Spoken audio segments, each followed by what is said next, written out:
Hi friends, ಎಲ್ಲ ಹೇಗಿದ್ದೀರಾ? ಚೆನ್ನಾಗಿದ್ದೀರಾ ಅಂತ ಅಂದ್ಕೊಂಡಿದ್ದೀನಿ. ಸುಮಾರು ದಿನ ಆಯಿತು ವೀಡಿಯೋ ಅಪ್ಲೋಡ್ ಮಾಡಿರಲಿಲ್ಲ. ಇವತ್ತು ಹಾಗೆ ಸುಮ್ಮನೆ ಕ್ಲೀನಿಂಗ್ ವಿಡಿಯೋ ಥರ ಮಾಡ್ಕೊಂಡಿದ್ದೆ. ಒಂದು ಮಾರ್ನಿಂಗ್ ರೊಟೀನು ಡೈಲಿ ವ್ಲಾಗ್ ಥರ ಮಾಡ್ಕೊಂಡಿದ್ದೆ. ಅದು ಅಪ್ಲೋಡ್ ಮಾಡೋಣ ಅಂತ ಮಾಡ್ತಾಯಿದ್ದೆ. ಬೆಳಿಗ್ಗೆ ಎದ್ದು ಫಸ್ಟು ಎದುರುಗಡೆ ಎಲ್ಲ ಗುಡಿಸಿ ಕ್ಲೀನ್ ಮಾಡಿಕೊಂಡು, ಮತ್ತು ಮನೆ ಒಳಗಡೆ ಆಗಿರುತ್ತಲ್ಲ ಎಲ್ಲರ ಮನೆಯಲ್ಲೂ ರಂಪ ಅದೇ ಥರ ಎಲ್ಲ ಮತ್ತೆ ಅದನ್ನೆಲ್ಲ ಕ್ಲೀನ್ ಮಾಡಿಕೊಂಡು, ಮಾರ್ನಿಂಗ್ ಇದೇ ಥರ ಇರುತ್ತೆ ಯಾವಾಗ್ಲೂ. ಬೆಳಗ್ಗೆ ಹೇಳೋದು, ಎಲ್ಲ ಬೆಡ್ಶೀಟ್ಗಳು ಎಲ್ಲ ಕುಡ್ಕಿ ಹಾಕೋದು, ಬೆಡ್ಶೀಟ್ ಚೇಂಜ್ ಮಾಡೋದು, ಗುಡಿಸೋದು, ಒರೆಸೋದು, ಇದೇ ಥರ. ಎಷ್ಟು ಕ್ಲೀನ್ ಮಾಡಿಟ್ರು ಮತ್ತು ಮರುದಿನಕ್ಕೆ ಅಷ್ಟೇ ಇರುತ್ತೆ ಕ್ಲೀನ್ ಮಾಡಿಡೋಕ್ಕೆ.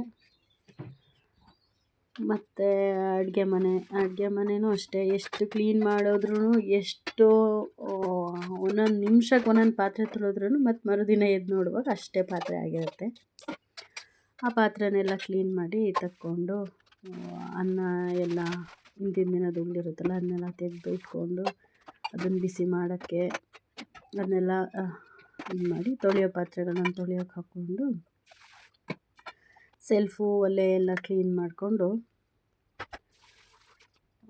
ಸೆಲ್ಫೆಲ್ಲ ಒರೆಸಿ ಕ್ಲೀನ್ ಮಾಡಿಕೊಂಡು, ಒಲೆ ಒರೆಸ್ಬಿಟ್ಟು ಯಾವಾಗಲೂ ನಾನು ಫಸ್ಟು ಅಡುಗೆ ಮಾಡೋದು, ಒಂದು ಲೋಟ ನೀರು ಕಾಯಿಸೋದಾದ್ರೂ ಅಷ್ಟೇ, ಫಸ್ಟು ಬೆಳಿಗ್ಗೆ ಎದ್ದ ತಕ್ಷಣ ಒಲೆ ಒರೆಸ್ಕೊಂಬಿಟ್ಟು ಆಮೇಲೆ ಒಲೆ ಹಚ್ಚೋದು ಎಲ್ಲ ಮಾಡೋದು. ಫಸ್ಟ್ ಗಂಜಿಗೆ ಇಟ್ಕೊಳ್ಳೋಣ ಅಂತ ಆವತ್ತು ಗಂಜಿ ಮಾಡಿದ್ದೆ ಬೆಳಗ್ಗೆ. ಹಿಂದಿನ ದಿನ ಏನೋ ನಾನ್ ವೆಜ್ ಏನೋ ಮಾಡಿದ್ದೆ, ಹಾಗಾಗಿ ಬೆಳಗ್ಗೆ ತಿಂಡಿಗೆ ಗಂಜಿನೇ ಮಾಡಿದ್ದೆ. ಮಗಳಿಗೆ ಬೇರೆ ಮಾಡ್ತೀನಿ, ಮಗಳಿಗೆ ಗಂಜಿ ಕೊಡೋದಿಲ್ಲ ಬೆಳಗ್ಗೆನೇ, ನಮಗೆ ಅಂತ ಹೇಳ್ಬಿಟ್ಟು ಗಂಜಿ ಇಟ್ಕೊಂಡಿದ್ದೆ. ಆಮೇಲೆ ಪಾತ್ರೆ ತೊಳೆಯೋಬಿರುತ್ತಲ್ಲ, ಪಾತ್ರೆ ಎಲ್ಲ ತೊಳ್ಕೊಂಡು ಆಮೇಲೆ ಮತ್ತೆ ಮುಂದಿನ ಕೆಲಸ ಗುಡಿಸೋದು, ಒರೆಸೋದು. ಫಸ್ಟ್ ಅಡುಗೆ ಮನೆ ಕ್ಲೀನ್ ಮಾಡ್ಕೊಂಡ್ಬಿಡ್ತೀನಿ ಎಲ್ಲ. ಫಸ್ಟು ಬೆಡ್ಶೀಟ್ಗಳೆಲ್ಲ ಸೋಫಾದ ಮೇಲಿಂದು ಬೆಡ್ಶೀಟೆಲ್ಲ ಇರ್ತಲ್ಲ ಅವನ್ನ ಕುಡ್ಕಿ ಹಾಸಿ ಎತ್ತಿಡೋ ಪಾತ್ರೆ, ಇದು ಏನಾದರೂ ಆಟ ಸಾಮಾನು ಮಕ್ಕಳದು ಅವೆಲ್ಲ ಇರ್ತಾವಲ್ಲ ಅವನ್ನೆಲ್ಲ ಫಸ್ಟು ತೆಗೆದಿಟ್ಕೊಂಡು, ಬೆಡ್ಶೀಟೆಲ್ಲ ಕೊಡ್ಕಿ ಅದ್ರ ಮೇಲಿರೋ ಧೂಳೆಲ್ಲ ಕೊಡ್ಕೊಂಡು, ಟೇಬಲ್ ಮೇಲೆಲ್ಲ ಕ್ಲೀನ್ ಮಾಡಿಕೊಂಡು ಇಟ್ಟು ಬರ್ತೀನಿ. ಮತ್ತು ಅಡುಗೆ ಮನೆ ಕ್ಲೀನ್ ಮಾಡ್ಕೊಂಡು, ಅಡುಗೆ ಮನೆ ಪಾತ್ರೆ ಎಲ್ಲ ತೆಗೆದು ಹಾಕಿ ಆಮೇಲೆ ಮತ್ತೆ ಹೋಗಿ ಎಲ್ಲ ಅಡುಗೆ ಮನೆಯಲ್ಲೂ ಎಲ್ಲ ಸೆಲ್ಫ್ ಎಲ್ಲ ಕ್ಲೀನ್ ಆಗಿರುತ್ತಲ್ಲ, ಅದ್ರ ಸೆಲ್ಫಿನ ಮೇಲೆಲ್ಲ ಇರುತ್ತಲ್ಲ ಅದನ್ನು ಕಸ ಕೆಳಗೆ ಹಾಕ್ಕೊಂಡಿರ್ತೀನಿ. ಹಾಗೆ ಅದನ್ನು ಎಲ್ಲ ಕೆಳಗೆ ಹಾಕ್ಕೊಂಡು ಮತ್ತು ಗುಡಿಸೋದು ಅವೆಲ್ಲ ಆಮೇಲೆ ಮಾಡ್ತೀನಿ.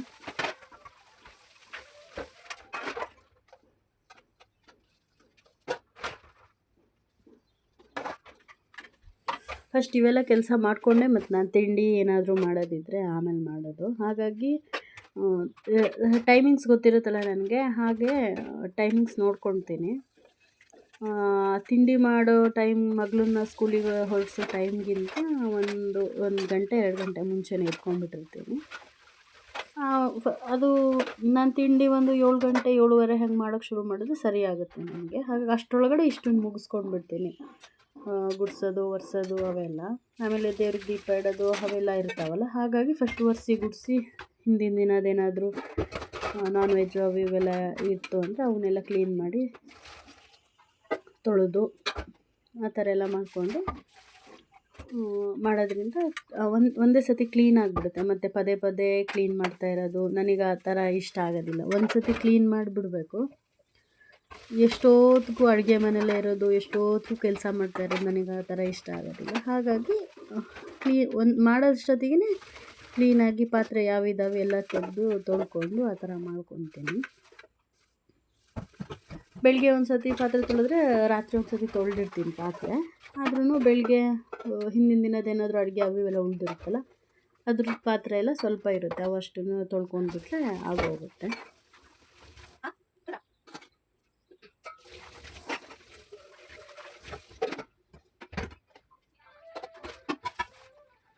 ಕೆಲಸನ ಜಾಸ್ತಿ ಥರ ಮಾಡ್ಕೊಳ್ಳೋದಿಲ್ಲ ನಾನು. ಇರೋದು ಕೆಲಸಗಳನ್ನೇ ಪದೇ ಪದೇ ಒಂದೇ ಕೆಲಸನ ಮಾಡೋದಿಲ್ಲ.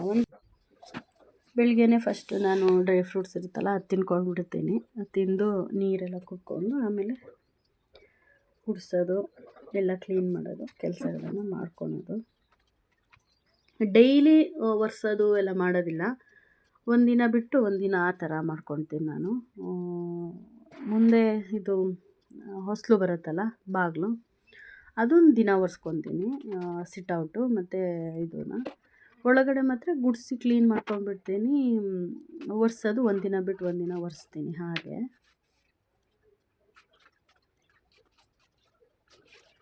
ದೊಡ್ಡ ದೊಡ್ಡ ರಂಗೋಲಿ ಎಲ್ಲ ಬರೋದಿಲ್ಲ ನನಗೆ. ಸಿಂಪಲಾಗಿ ಸಣ್ಣಕ್ಕೊಂದು ರಂಗೋಲಿ ಹಾಕಿ ಮಾಡ್ಕೊತೀನಿ ಅಷ್ಟೇ.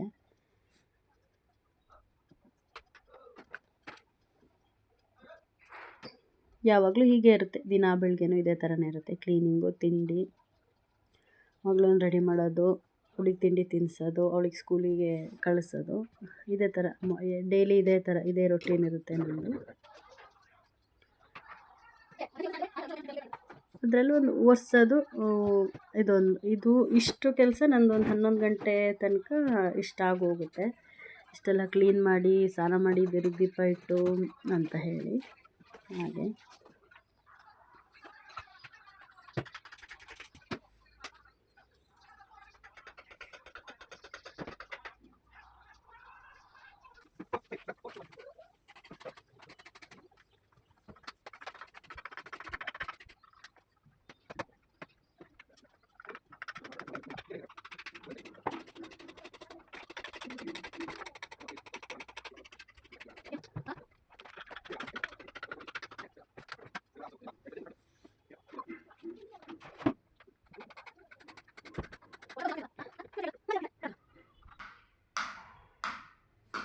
ಇಷ್ಟೆಲ್ಲ ಆದಮೇಲೆ ಮನೆ ಹೀಗಿರುತ್ತೆ ಕ್ಲೀನಾಗಿ.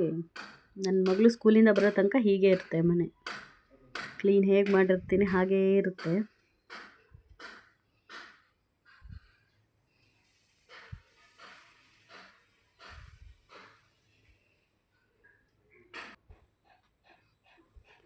ಆಮೇಲೆ ತಿಂಡಿ ಶಾವಿಗೆ ಉಪ್ಪಿಟ್ಟು ಮಾಡ್ತಾಯಿದ್ದೆ. ಶಾವಿಗೆ ಉಪ್ಪಿಟ್ಟು ಇದು ಅನಿಲ್ ಶಾವಿಗೆ ಬರುತ್ತಲ್ಲ ಅದರಲ್ಲಿ ಎಣ್ಣೆ ಇಟ್ಟು, ಎಣ್ಣೆಗೆ ಸಾಸಿವೆ ಹಾಕಿ ಮತ್ತು ಕರಿಬೇವಿನ ಸೊಪ್ಪು, ಈರುಳ್ಳಿ, ಹಸಿರು ಮೆಣಸು, ಒಣಮೆಣಸು ಹಾಕ್ಬೋದು, ಹಸಿರು ಮೆಣಸು ಇಷ್ಟನ್ನು ಹಾಕಿ ಫ್ರೈ ಮಾಡಿಕೊಂಡು, ಈರುಳ್ಳಿ ಬೇಯ್ತು ಅನ್ನೋಷ್ಟೊತ್ತಿಗೆ ಟೊಮೆಟೊ ಹಾಕಿ ಫ್ರೈ ಮಾಡಿ, ಅದಕ್ಕೊಂದು ಸ್ವಲ್ಪ ಉಪ್ಪು ಹಾಕಿ ಫ್ರೈ ಮಾಡಿಕೊಂಡು, ಟೊಮೆಟೊ ಸ್ವಲ್ಪ ಕರ್ಗೋ ತನಕ ವೆಯ್ಟ್ ಮಾಡ್ತೀನಿ. ಆಮೇಲೆ ಒಂಚೂರು ಉಪ್ಪೇನಾರು ಬೇಕಾ ನೋಡ್ಕೊಂಡು ಮತ್ತೊಂದು ಸ್ವಲ್ಪ ಹಾಕಿ ಬಿಸಿ ನೀರು ಬಿಸಿ ಮಾಡಿ ಇಡ್ತೀನಿ ನಾನು. ಅದೇ ನೀರನ್ನು ಹಾಕ್ತೀನಿ, ಬೇಗ ಆಗುತ್ತೆ ಅಂತಷ್ಟೇ. ಅದಕ್ಕೆ ಹಾಕಿನೂ ಕುದಿಸ್ಕೊಬೋದು. ಈ ಥರ ಬಿಸಿ ನೀರು ಹಾಕೋದ್ರಿಂದ ಸ್ವಲ್ಪ ಬೇಗ ಆಗುತ್ತೆ ಅಂತ. ನಾವು ಎಷ್ಟು ಶಾವಿಗೆ ಹಾಕ್ತೀವಿ ಅದಕ್ಕಿಂತನೂ ಸ್ವಲ್ಪ ಕಮ್ಮಿ ನೀರು ಹಾಕಬೇಕು. ಇದು ಶಾವಿಗೆ ಸ್ವಲ್ಪ ಮೆದು ಆಗಿಬಿಡುತ್ತೆ, ಹಾಗಾಗಿ ಸ್ವಲ್ಪ ಕಮ್ಮಿ ನೀರು ಹಾಕಿ. ಆವಾಗ ಇದು ಒಂದು ಶಾವಿಗೆ ಬರುತ್ತಲ್ಲ, ಒಟ್ಟು 250 ಗ್ರಾಮ ಏನೋ ಇರುತ್ತೆ ಅದು ಒಂದಕ್ಕೆ ನಾವು ಒಂದು ಲೋಟ ಬರುತ್ತಲ್ಲ, ಎಷ್ಟು ಮೆಜರ್ಮೆಂಟು,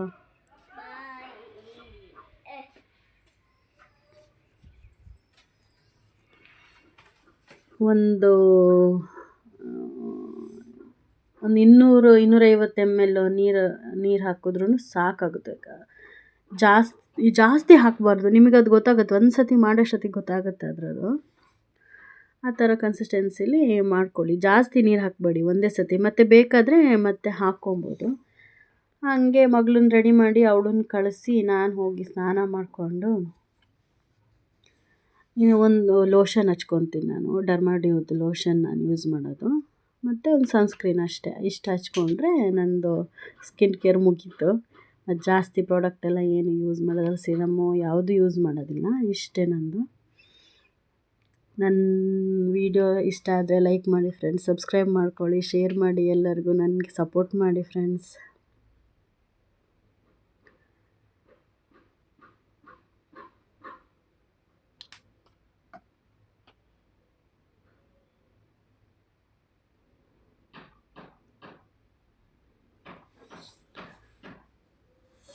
ಇಷ್ಟೆಲ್ಲ ಮಾಡಿಕೊಂಡ್ರೆ ಸ್ಕಿನ್ ಕೇರ್ ಎಲ್ಲ ಮುಗಿಸ್ಕೊಂಡು ದೇವ್ರಿಗೆ ಒಂದು ಪೂಜೆ ಮಾಡಿಬಿಟ್ರೆ 11 ಗಂಟೆ ತನಕ ನನ್ನ ಕೆಲಸ ಮುಗೀತು. ಆಮೇಲೆ ಮತ್ತೆ ಏಳು ಮತ್ತು ಒಂದು ಸ್ವಲ್ಪ ಹೊತ್ತು ಕೂತು ರೆಸ್ಟ್ ಮಾಡಿಕೊಂಡು ನಾನು ಬೆಳಗ್ಗೆ ತಿಂಡಿ ಏನು ಅಷ್ಟು ತಿನ್ನೋಕ್ಕೆ ಹೋಗೋದಿಲ್ಲ. ಡ್ರೈ ಫ್ರೂಟ್ಸು ನೀರು ಅವೆಲ್ಲ ಕುಡ್ದಿರ್ತೀನಲ್ಲ, ಮಧ್ಯಾಹ್ನ ಊಟನೇ ಡೈರೆಕ್ಟು. ಹಾಗಾಗಿ ದೇವ್ರಿಗೆ ದೀಪ ಎಲ್ಲ ಇಟ್ಟು ಅಡುಗೆ ಮಾಡೋಕ್ಕೆ ಶುರು ಮಾಡ್ತೀನಿ. ಹಾಗೆ ಥ್ಯಾಂಕ್ ಯು ಫ್ರೆಂಡ್ಸ್. ನನ್ನ ಚಾನಲ್ ಸಬ್ಸ್ಕ್ರೈಬ್ ಮಾಡ್ಕೊಳ್ಳಿ ಫ್ರೆಂಡ್ಸ್. Bye friends.